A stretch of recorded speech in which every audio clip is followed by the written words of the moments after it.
Do I need to like introduce him and stuff? Yeah. Go ahead. Hi, Natalia. Yeah, so like introduce him and everything. That way if like we wanted to, we could just run the interview.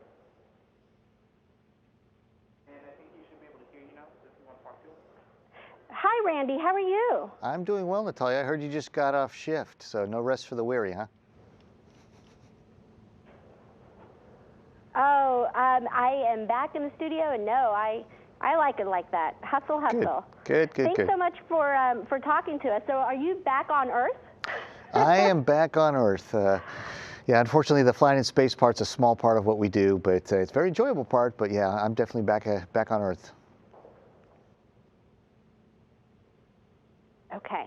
So, are we going to roll here? Are we already rolling? Yeah. Here we go. Stand by. In 3, 2, 1. Hi, good afternoon. I am joined here with astronaut Randy Bresnik, who is from Kentucky. Thank you so much for joining us. And I see there you are back on Earth, so welcome back. Thank you. If you have to have a home planet, this is not a bad one to have. What has your experience been like? I've been fortunate to be here at NASA. Tell us what. Go ahead.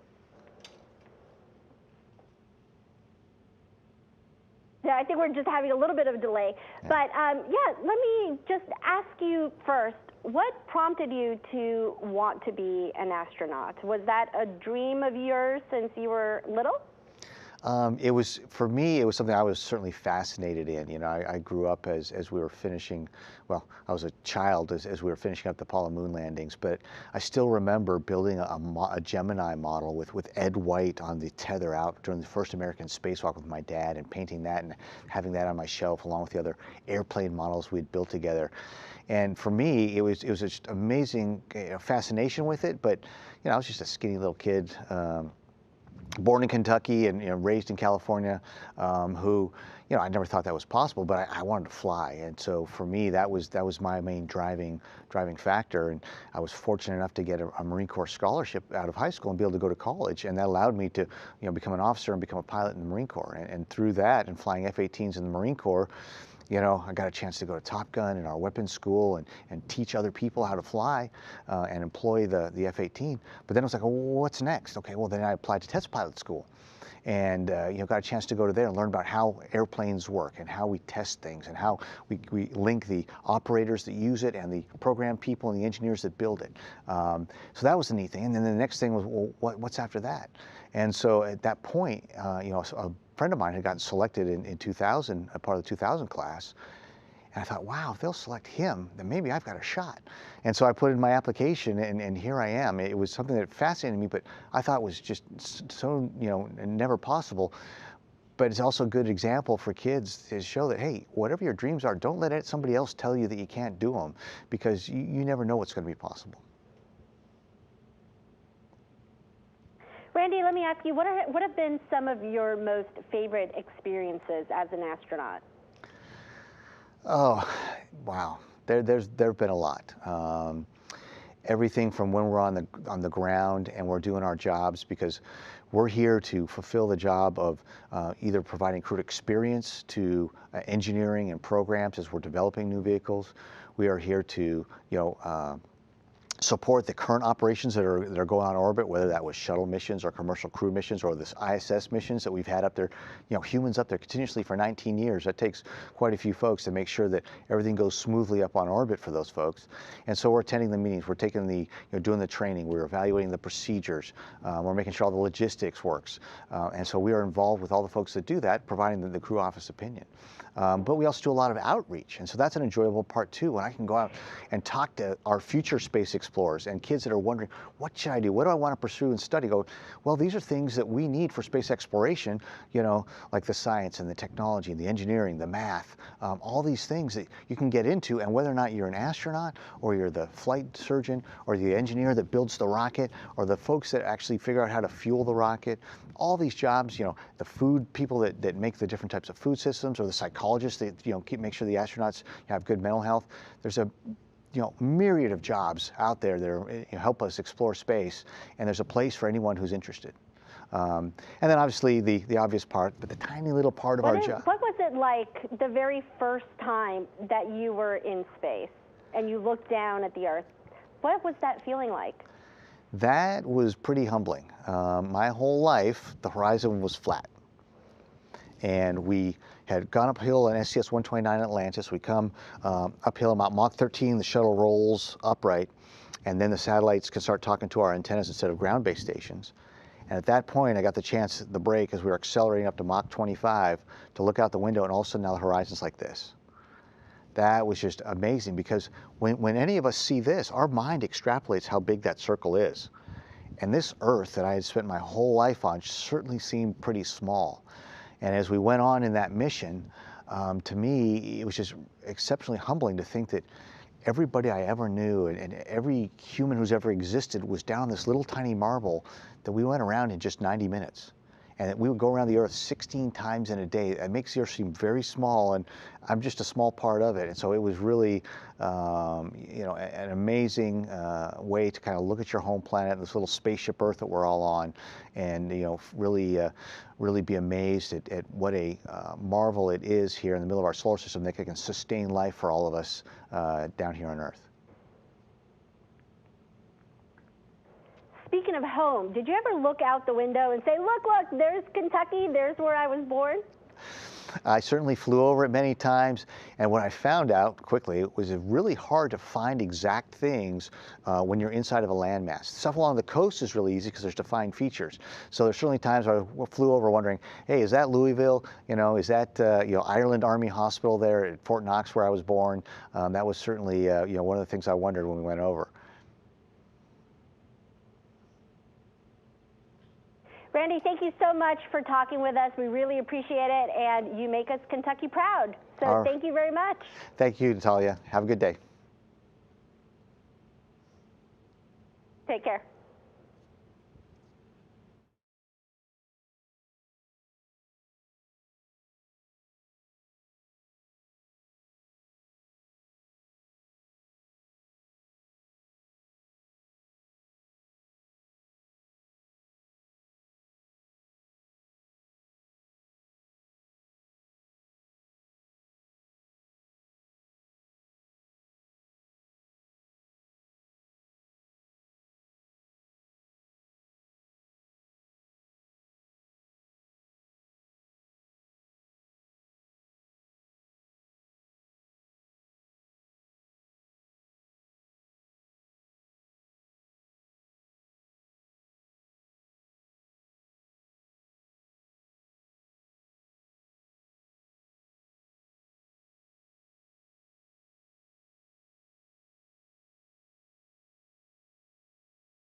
All right, and the neat part about what's going on right now is we've established the Artemis program, and that's going to take us forward to the moon on the path to Mars.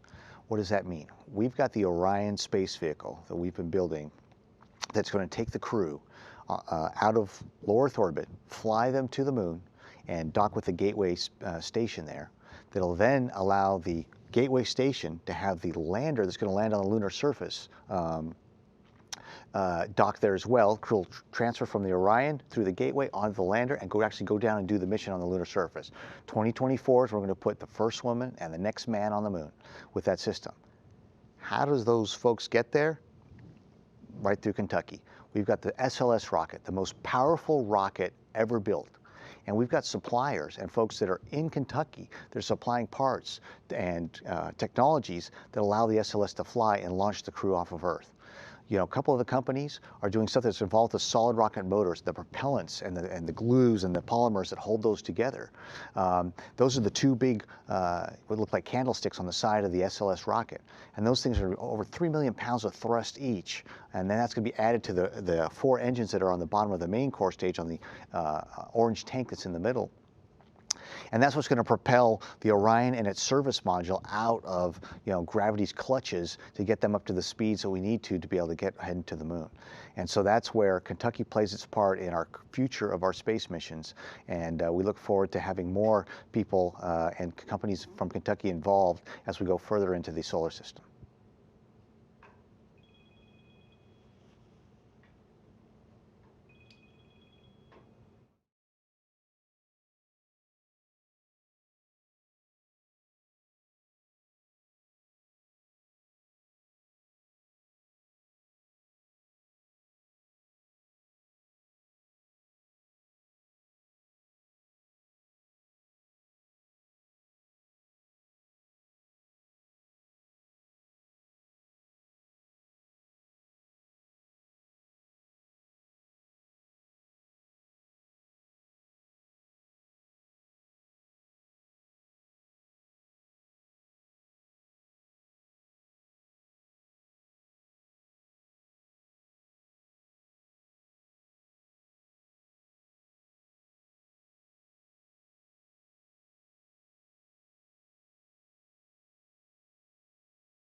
Okay. All right, Haley, Randy is up, so you can go ahead and start talking. Oh, wait, hang on, don't talk to him yet. They haven't dialed in IFB? Okay, do you all have the IFB phone number? It looks like we don't have him. Hello, Colonel, this is Dan. Can you hear me? Dan, I can hear you. Director Dan. Yeah, he's not hearing it. Oh, I can hear you, Dan. Oh, there we go. Yep, okay. All right, hold on. I'm going to make sure you can hear Haley. Haley, go ahead and talk to him. Okay, Colonel Bresnik, can you hear me? It's very faint, but I'll just turn up the volume on my end, and hopefully that'll work. She's offline. No, I think he's out into Telos. What is... They dialed into 7.5. Is that Telos? Okay, so what's the number he needs to call? It's 502-625-0467.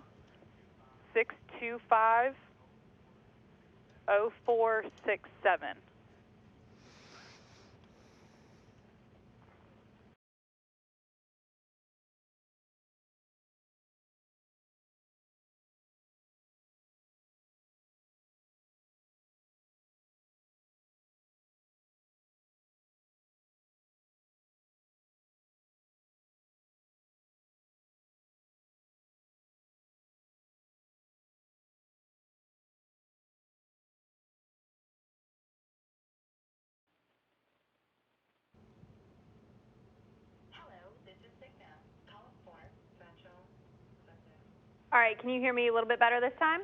I can. Perfect. That's good to hear.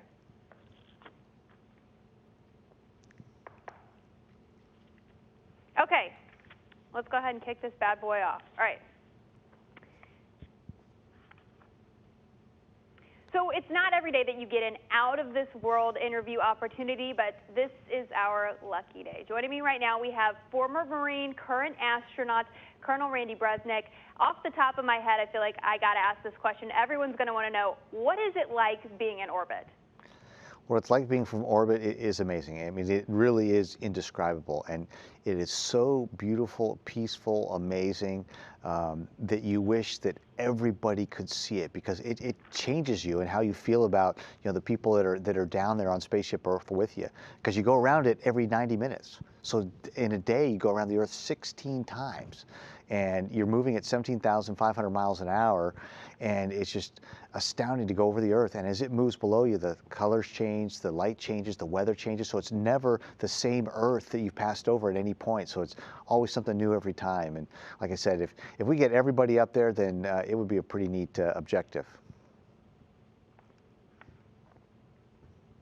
So you spent almost 150 days not on Earth, 150 days looking down at Earth. What were some of the best parts, and then what were some of the parts that were a little bit more challenging? Certainly the best parts of being on orbit are being able to, look down at the planet, execute the mission of the, International Space Station that we're doing right now, doing all this research and science that allows us to unlock some of the secrets of our, our Earth, of our biology, of our human genome, and be able to do research in places, with zero gravity that we can't do here on Earth. And so that certainly is some of the most exciting times. The more challenging times are, just like any other human, being away from your family. Being able to have, on my first flight, my wife was 9 months pregnant, and I launched and she gave birth to our daughter on day 5. That was hard. Oh my gosh. That's much harder than riding a rocket with 7 million parts all working together, to get you to orbit. Leaving her behind was definitely much harder. And then on the second mission, we've got 2 children, and they were in elementary school, and leaving them and my wife, who works full time, behind, that was certainly hard. But any human who has to go away from their families, knows what that's like. Just I was doing it off planet instead of just outside the country or in a different city.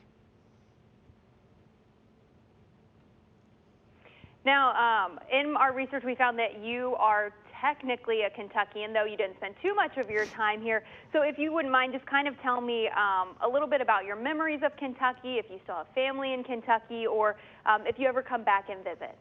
So my father was in the Army and was stationed at Fort Knox, and that's where I was born just a few years ago. at the Ireland Army Hospital in Fort Knox. And then, but it was 2 weeks after that that the family picked up to move out to California, and my dad was deployed to Vietnam. And so since then, you know, we had lived there, but there was a point where we were doing a family trip from Southern California up to Canada to go visit our grandparents. And we stopped, and I got to see Ireland Army Hospital, you know, as a kid, and I have, you know, a vision now of what that was like as we were, you know, stopped to visit there. And I've driven through Kentucky many times, you know, feel a kinship towards it as I went to college and in my moves within the Marine Corps. And certainly, you know, being from orbit, being able to look down and see as we crossed over, you know, Kentucky. It's hard to pick out the details, but it was, you know, it's certainly the one place, you know, in the, you know, middle of the country where, you know, I belong to it because that's where I started. Mm-hmm. So kind of building off of that, there are several companies here in Kentucky that make products or make different things that are involved in a successful space mission. So when you are maybe orbiting or you are not, I guess, on Earth, do you ever think about how it seems like the whole country produces something that kind of comes together to make this rocket ship that's like for the greater good? I mean, that's kind of outstanding when you really think about it. Yeah, certainly there's the part that, you know, our Orion and our whole Artemis and SLS and all these programs, we've got folks in, you know, all 50 states contributing to our space program. That is just awesome. And the fact that there are the companies that are interested, the people that are interested, and everybody's part of that space program. And the even more amazing part is now put that on a global scale, where the International Space Station has, you know, space agencies from Japan, Canada, Europeans, Russians. And we've been up there for 20 years with 19 years of being continuously manned by humans. And that we as a species have done the engineering and design and manufacture so well at this point in our history that we can manufacture something in Italy or in Russia or in Kentucky. We can fly to the space station, and the first time it is assembled, it fits and it works the way we designed it. That is astounding, and that's what makes the International Space Station, you know, it's going to go down in history as one of those most amazing technological achievements humans have ever done. And so I look forward to the next step where we're going to take that experience we've gained there and move it on to the moon with the Artemis program. So you started as a Marine, you flew FA-18s. Can you talk about kind of the comparison between you know, being a part of an FA-18 crew and then getting on a spaceship, and then also just maybe a message that you might have to young children that are watching this who want to one day, you know, be in your shoes? Well, certainly the Marine Corps was excellent training for me to be able to be prepared to be an astronaut. You know, you learn how to participate as a group. You realize that, you know, hey, it's not about you. You have to be part of the bigger team. You have to be able to trust people and be the type of person that they can trust with your life. It also is about attention to detail and executing the mission, and, you know, reminding yourself every day that you're doing something for the good of the country. Space flight is no different. It's just you're off planet, and now you get to do it, you know, not just for the people in the country, but the people for our planet, for, you know, everybody that's a human. And we, you know, we try to be good ambassadors for that. And we look forward to the opportunities to get more people up there to see our beautiful planet. And certainly my message for young people out there is your hopes and your dreams, no one can take that away. They are yours. No one can tell you no. The only person, you know, puts limits on you is the ones you put on yourself. And so if you want to be part of our space program, or you want to do anything else that you desire, you own that. And our future on this planet and off planet looks very bright, and we need you to be a part of it. In our future, do you think that we will plan another mission to the moon? Do you think that human will, I guess, in our lifetime, step foot on the moon again? And then what about Mars? How does that kind of play into all of this as well? I mean, would you go on a mission to Mars if that was your mission? The most amazing, exciting thing about right now is in low Earth orbit we have the space station. And within the next year, we're going to have two companies, SpaceX and Boeing, send their vehicles that they've made, launched out of the Kennedy Space Center on U.S. soil, taking astronauts to the International Space Station. So 2 vehicles. No country at any point in history has had more than 1 human-rated space vehicle flying at a time that does ascent and entry back to Earth. So we'll have 2. Well, guess what? Also next year is the first flight of Artemis, the unmanned Orion vehicle aboard the SLS rocket, the most powerful rocket ever built, that's going to do the unmanned test of the Orion space capsule and the SLS system for the Artemis 1 mission. 2 years after that, in 2022, we're going to have the first manned mission of Artemis going back to the moon. We're going to do an Apollo 7 type of shakedown flight, first flight of Orion with people on an Apollo 8 profile where we actually fly around the moon and test everything out and come back to Earth, and not Mach 25 like we do from the space station. We're going to come back at Mach 32. 2 years later, 2024, as the vice president, laid out the plan, our national goal is to have humans, the first woman and the next man, on the moon in 2024. So absolutely, we're going there, and we're going there fast. How can we do that? Is that we know we can do it because Apollo led the way, and now we're using that to guide Artemis. And we have companies all over the country that are involved with our space program that we didn't have back then. So we've got all these companies that are going to make it possible to give us the flexibility and the technological, advantage that we need to be able to make that happen. And then every year after that, we're going to have Artemis missions till we build up to a sustained presence on the moon in 2028, where we are there for, weeks, months on end. And there, we're going to be able to test out all the hardware and the habitats and the hatches and the suits and the rovers that'll allow us to prove out those technologies, because the moon has the harshest environment that we know in the solar system, because it doesn't have wind and rain and erosion to pulverize the particles that have been impacting it. So it's really jagged and rough. And so we go to Mars and we take all that stuff we've tested on the moon, we take it to Mars. Well, it's a much more benign environment because the environment isn't as harsh.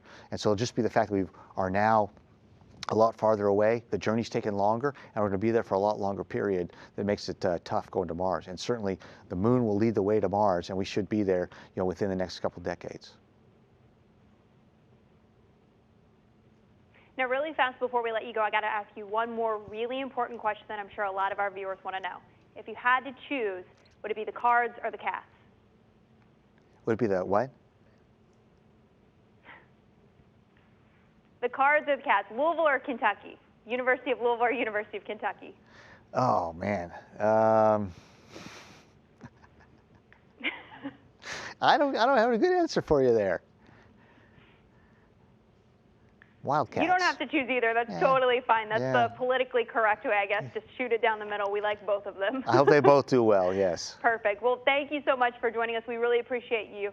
There we go. Perfect. We hope you have a great rest of your tenure with NASA. Good luck as you continue in your journeys and all of your other worldly missions. That's totally awesome. We will make sure that we stay in touch with you and kind of follow you in your missions and all that good stuff. So thank you so much for joining us. We really appreciate it. And thank you, Haley, and thank you to all the people in Kentucky that support our space program.